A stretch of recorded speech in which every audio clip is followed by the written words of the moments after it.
Hi everyone, in front of me I've got FOSSiBOT F101 and let me share with you how to change video resolution on this device.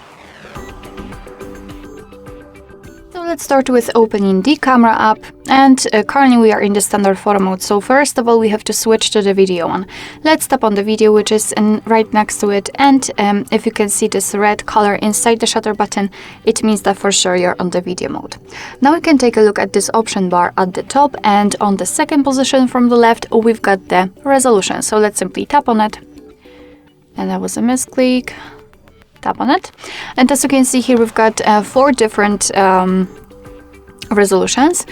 Right now we've got 720p, it is highlighted. We can set 480 or 1080 and the CIF resolution. So basically it's up to you. Simply tap on the option and it will be immediately applied. You can see it right here, which means that from now on your device will use the chosen resolution whilst recording a video.